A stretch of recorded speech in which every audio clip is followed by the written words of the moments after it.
안녕하세요. 밥상머리TV입니다. 오늘은 그림책 테라피 네 번째 시간으로서 진심으로 공감한다는 것은 무엇인가? 심선민 작가님과 말씀 나눠보도록 하겠습니다.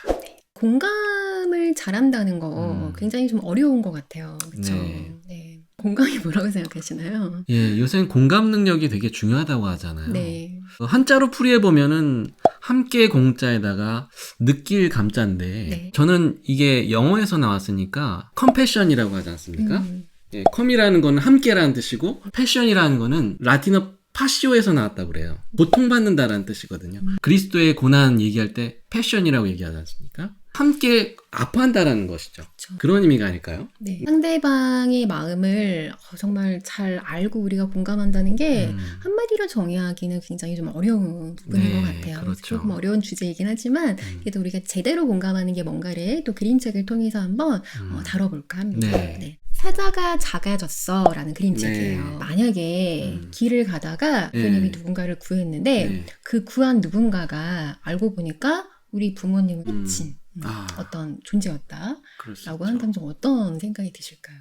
복잡한 감정이 들 것 같아요. 그 도와준 행동 자체는 굉장히 옳은 행동이지만 결과적으로 내가 돕지 말았어야 되는데 라는 후회를 또 할 수도 있겠네요. 네. 그리고 굉장히 좀 분노하는 감정도 생길 것 같아요. 정말 극단적으로 말씀하시는 분들은 죽여버리고 싶다.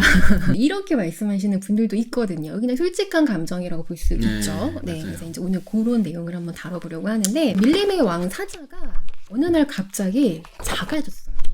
그래서 이제 물에 빠지게 됩니다. 사슴처럼 생긴 동물이 길을 가다가 그 물에 빠져서 허우적거리고 있는 사자를 이제 구하게 돼요. 구했는데 알고 봤더니 어저께 우리 엄마를 잡아먹은 사자였던 거예요. 아이고. 네. 어저께 내가 엄마를 잃어서 정말 하루 종일 울고 했던 이런 일들이 떠오르면서 이 사자를 용서할 수가 이제 없게 돼요. 근데 이때 사자가 뭐라고 얘기를 하냐면 변명을 하기 시작합니다.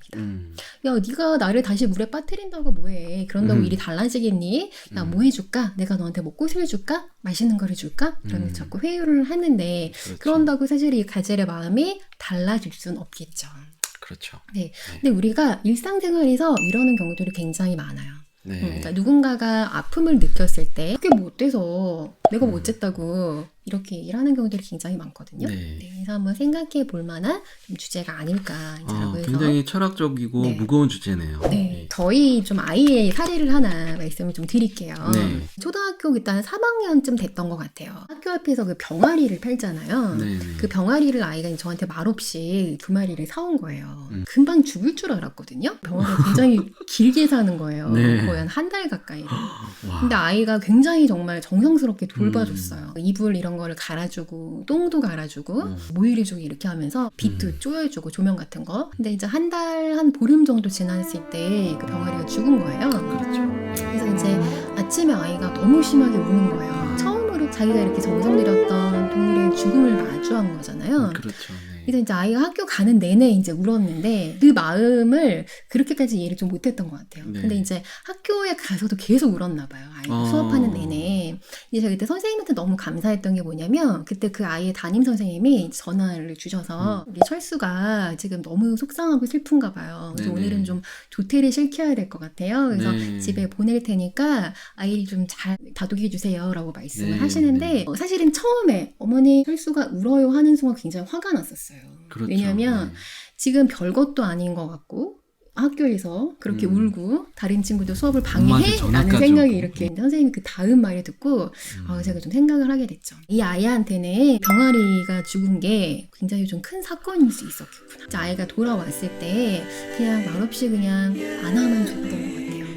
만약에 선생님의 그 말이 없었다면 제가 이랬을 수 있죠. 너 그러게 누가 병아리 사오라고 했어? 엄마가 병아리 사오라고 했니?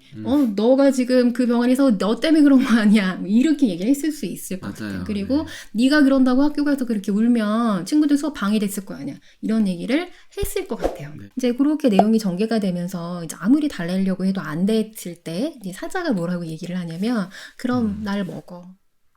라고 얘기를 해요. 화나 분노가 해결될 수 있다면 그럼 날 먹어 라고 얘기를 하는데 정말 많은 것들이 들어있는 좀 심오한 그런 문장이라고 저는 좀 생각을 했거든요. 그래서 우리가 좀 진짜 공감이라는 게 뭔가를 좀 한번 생각을 해보면 좋을 것 같은데 진짜로 좀 공감을 한다는 게 뭘까 4개로 정리를 한번 해봤는데 첫 번째는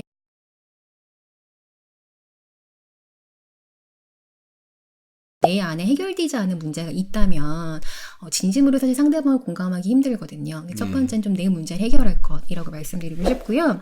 두 번째는 공감은 좀 상대방이랑 같은 감정을 갖는 게 아니라는 걸 우리가 좀 기억하면 좋을 것 같아요. 우리가 흔히 공감이라고 하면 상대방이 어떤 갖고 있는 뭐 슬픔이라던가 분노라던가 이런 거를 똑같이 갖고 있어야 된다고 생각하는 경우가 있거든요. 그런데 우리가 사람이 모두 다른 것처럼 사실 같은 감정을 가질 수는 없을 거예요. 그럼 안 되죠. 당사자가 아닌 이상은. 그거를 좀 인정하는 게 굉장히 중요할 것 같고 진심으로 상대방의 마음을 좀 궁금해하는 게 중요할 것 같은데 우리 아까 그 사자 같은 경우에도 가젤의 정말 마음을 궁금해하기보다는 그냥 자신의 어떤 상황을 모면하기 위해서 그럼 어떻게 꽃을 줄까? 뭘 해줄까? 이렇게만 얘기를 했잖아요. 궁금한 마음이 없었거든요. 너가 지금 슬퍼하는 감정이 뭔지 너가 지금 그 슬픔으로 인해서 그래서 표현하고 싶은 게 뭐고 궁금해할 필요가 있을 것 같고요.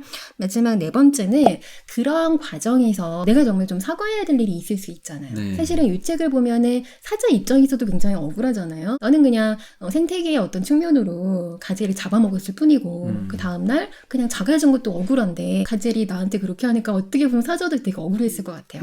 그렇지만 사과를 해야 되는 그런 순간이 왔다면 꼭 내 잘못이 아니더라도 좀 진심 어린 사과를 할 수 있어야 되지 않을까. 그렇게 사과했을 때는 용서하는 것이 그 사람을 위해서뿐만 아니라 나 자신을 위해서도. 또 하나의 사례를 말씀드리자면은 아빠분이셨는데 자녀가 이제 중학교 되는 청소년 딸이었어요. 근데 그 딸이 이제 어느 날 친구들하고 카톡을 하다가 커밍아웃을 한 남자 연예인의 이름을 이제 물어보면서 아빠 이 연예인 이름이 뭐야? 커밍아웃이 뭐야? 이제 이렇게 질문을 했던 모양이에요. 근데 사실은 그 질문만 보면 그냥 할 수 있는 질문이죠. 그렇죠. 근데 이제 이 아버지는 너무 이제 격하게 조금 그 다음 일을 생각하셨던 거예요. 그래서 딸한테 어떻게 얘기했냐면 네가 그런 거 알아서 뭐해?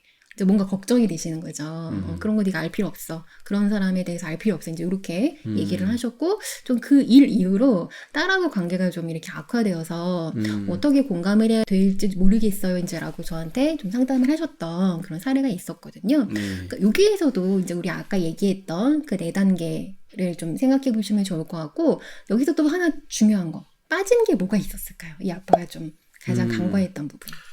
제 생각에는 알아서 안 좋은 부분이 걱정되실 수도 있겠지만 왜 궁금한지에 대해서 좀 알아보셨으면 좋았을 것 같은데. 맞아요. 그러니까 진짜 우리 딸이 왜 이거를 물어봤을까? 왜 궁금해했고 우리 딸의 마음이 뭐였을까를 좀 알았다면 참 좋지 않았을까 싶어요. 그래서 정말 공감한다라는 게 정말 어렵지만 진심으로 너가 바라는 게 뭔지를 좀 알아가는 과정 그리고 그 과정을 통해서 좀 함께 마음을 나눈다는 그런 측면으로 좀 이해를 해주시면 좋을 것 같습니다. 제가 제일 많이 반성되는 거는 우리는 아무렇지도 않게 어른이니까 쉽게 넘어가는 감정들을 아이는 훨씬 10배, 100배로 느낄 수도 있다는 거거든요.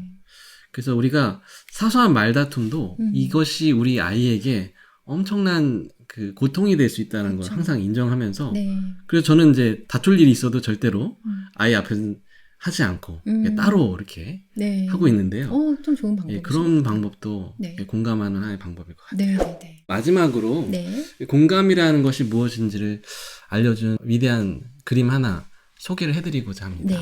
루크 필즈라는 작가의 작품인데요. 의사라는 작품입니다. 배경은 19세기 말 어떤 집의 왕진으로 온 의사의 모습이에요. 침대에는 지금 한 아이가 병들어서 죽어가고 있고 엄마는 엎드려 울고 있고 아빠는 걱정스럽게 지켜보고 있는데 왕진 온 의사가 당시 의술이 별로 없으니까 해줄 수 있는 게 없는 거예요. 이미 가망이 없는 거죠. 그러면 대부분 어떻게 할까요?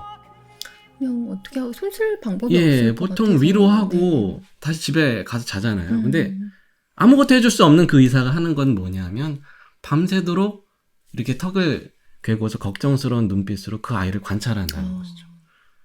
비록 내가 아무것도 못 해주지만 그 모습이 너무나 감동을 받아서 그 의사의 모습을 이 필즈가 명작으로 남겼다고 합니다. 이렇게 공감이라고 하는 것은 내가 무언가를 하기 위해서 거창한 것을 만들어낸 것이 아니라 네.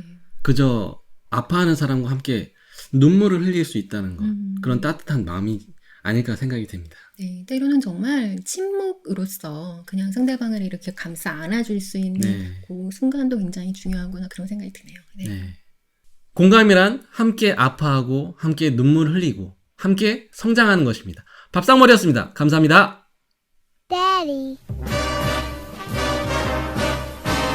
Hey, Daddy. What's up there?